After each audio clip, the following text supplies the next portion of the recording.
Hello. I'm trying again. We'll see if it works this time.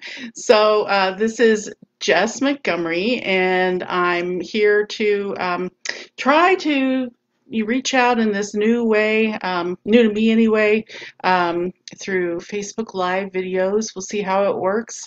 I'm calling it Coffee or Tea with Jess. So this is a mug that I very much love. It's from the Irma Bombeck Writers Workshop. It says, when humor goes, there goes civilization. Right on, Irma. So I have to wonder how she would react to these interesting times that we're living in right now. Yeah, we'll try this on Mondays and see how it goes. I'm calling it Tea or Coffee with Jess because I like to drink coffee, but one of my characters from The Widows, Nana, says, life is hard, have tea. So I think we're all going through a hard time now with coronavirus. It's impacting all of us, and I hope you're all staying healthy and home and taking care of yourself and your loved ones, and reading lots of books, of course, lots of great entertainment to take in, music and books and movies and whatnot. Maybe we'll talk about that uh, later. I don't know. So anyway, yeah, I did get a few questions sent in on my Facebook page, Jess Montgomery. So I'm going to try to answer those questions.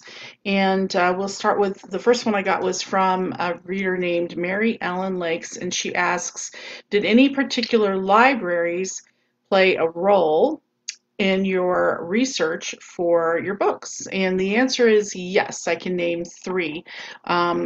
Two of them are in my area, the Dayton Metro Library and the Washington Centerville Library. So shout outs to the Dayton Metro system and the Washington Centerville Library. I used those for general research for books on background about the 1920s, about coal mining, those kinds of books to try to get a real feel for the era in which I was writing. I have a lovely home office. You can see it behind me. I turned in the draft for my third kinship book, yay, about 3 weeks ago. And then I decided to organize my office, and it is now so organized that it's kind of scary. Even my sock drawer is organized at this point, and I've alphabetized all my spices. But I digress. So, though I have this beautiful office to work in, sometimes I like to go to coffee shops or the library to write. So I appreciate having those spaces, not just as a place to get books, but a place to work quietly, or in a different location. So I appreciate that very much. But another library system I have to give a shout out to, Mary Ellen, is the Herbert, and I hope I'm pronouncing this correctly, the Herbert Westcote Memorial Library. It's in MacArthur, Ohio, and MacArthur happens to be the county seat for Vinton County. And Vinton County is the county that had Ohio's first female sheriff in 1925, Maude Collins, who became sheriff when unfortunately her husband was killed in the line of duty. And she was asked nice to see you too, Jessica Strasser. I just got a comment. Jessica Strasser is an amazing author. If you haven't read her books, you should definitely read her books. Okay, back to what I was saying. Maude Collins became sheriff when her husband was killed in the line of duty, and then she ran for election in her own right. So, first female sheriff. You'll notice my character, you might notice if you've read the books, my character Lily Ross, who's inspired by Maude Collins, has the maiden name MacArthur. So it's a little nod to the county seat of Vinton County. And anyway, they have the Herbert Westcote Memorial Library, and I spent a bunch of time at that particular library reading back copies of the local and the county newspaper, not just the archives and the articles about Maude's becoming sheriff or the tragedy of losing her husband, but just looking at things like the ads was very helpful to find out, what was for sale in the local department store, what kind of stores were there 100 years ago. Um, then, or just reading items about local events, local activities, that kind of thing. Because what I discovered was it was really hard and is really hard to research rural life in the 1920s. When I was a kid, I very much loved the Time Life books. Um, they were the Time Life books about each of the decades. So there was the book about the 20s, the book about the 30s, and whatnot. Um, and I got out an old copy of the Time Life book about the 1920s to do my broad general research when I knew I was going to write this book set in the 20s. And it's a great little book, but it very much focused on New York, Chicago, and San Francisco, all wonderful places, fascinating events, but it focused a lot on, the city life, jazz clubs, whatnot. And that's not what I was writing about. I wanted to write about rural life, and it was really hard to find that information. So I was really grateful to be able to go to a library, find the old newspapers, from that era, and read about life there, and go ahead and kind of draw on that information in a very focused way to create a backdrop that worked for Lily Ross. So thank you to Mary Ellen for that question. Um, Melanie Roberts, a reader and fan, asked, have you ever lived in Southeast Ohio? And the answer is, I have not lived in Southeast Ohio, but our younger daughter lived in Southeast Ohio. She attended Ohio University, and go Bobcats, and that is how, in a roundabout way, I found out about Maude Collins. Our daughter majored in outdoor education and played rugby. And so she's very fit and very outdoorsy. But we sent her and our other daughter as well to college without a car. And I knew our daughter would want to go hiking in some of the nearby parks. So I started researching area parks and places that, maybe my husband and I could go with our daughter and hike that she would find interesting and that we would find manageable. And in doing that research, I ran across the Vinton County website. So I spent a lot of time visiting her in Southeast Ohio. And then once I found this idea to write about Ohio's first female sheriff, I spent a lot of time over there researching. And of course, I make up a county. I make up Bronwyn County because I wanted to pull in different aspects of that area of Ohio and have a county that would pull in those aspects. So I have a little smidge of Hocking Hills. I love Hocking Hills.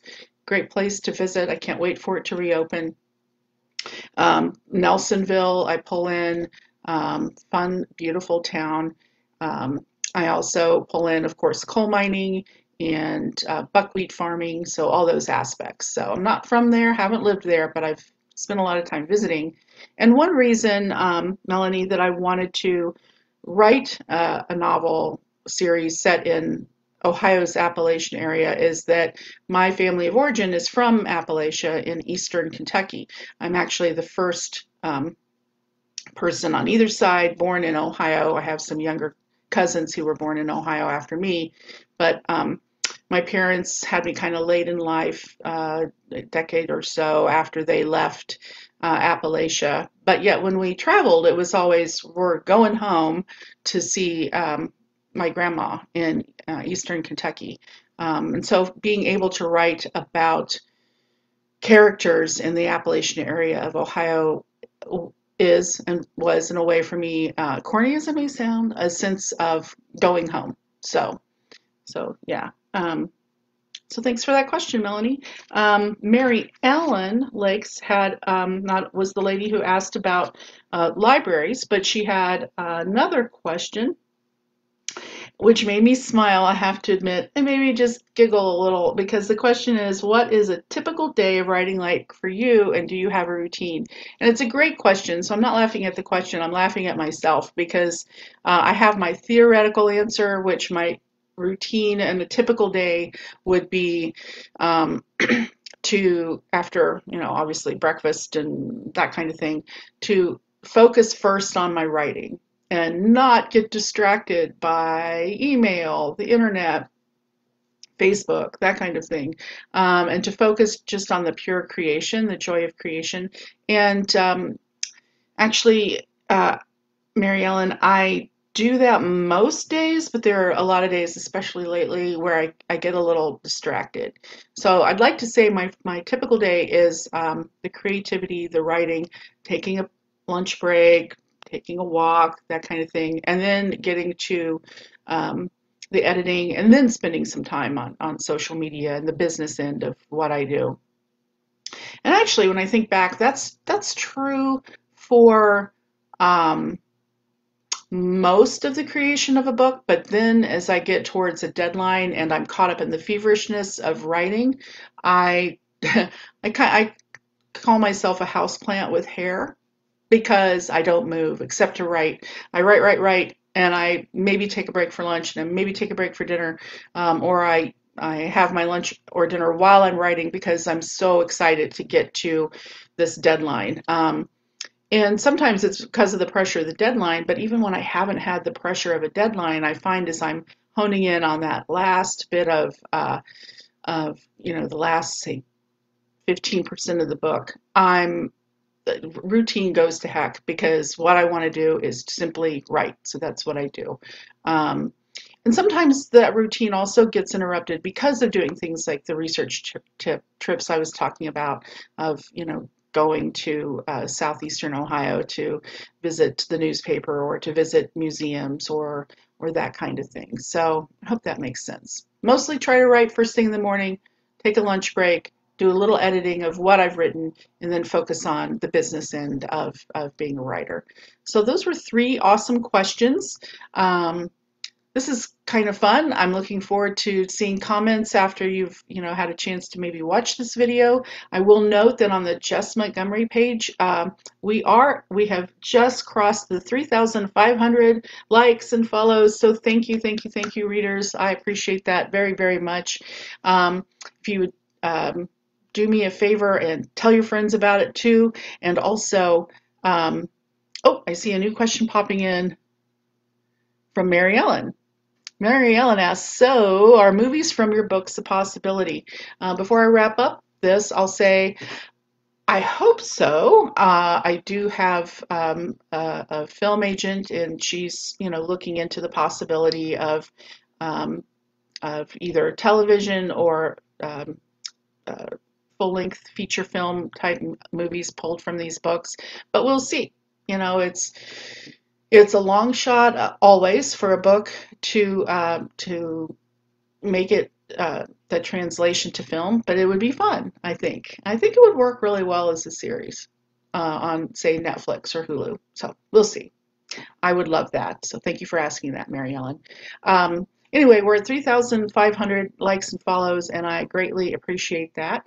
I'm going to have a little post that celebrates that fact and that says, hey, send me more questions, and then, if you send in a question, I'll put your name in for a drawing of a friend's book. I need to pick a book to be part of that giveaway. So watch for that post. Also, I need to give a shout out to Mariah Fredericks, friend of mine. She also has a historical mystery series you might enjoy reading if you haven't already. And she has a new book in that series coming out from Minotaur Books. Hello, Minotaur Books. We love you. Coming out from Minotaur Books tomorrow, and that's called Death of an American Beauty. So check out her book. And her series as well, Mariah Fredericks. Meanwhile, thanks for joining me on this Monday with tea or coffee with Jess. And as Irma would say, find a way to find some humor as you're having your tea or your coffee. Find some humor in life, share it with your loved ones. Stay safe, be well, and I'll see you all next week. And thanks for your patience with my rocky start with my first Facebook Live video. Bye bye.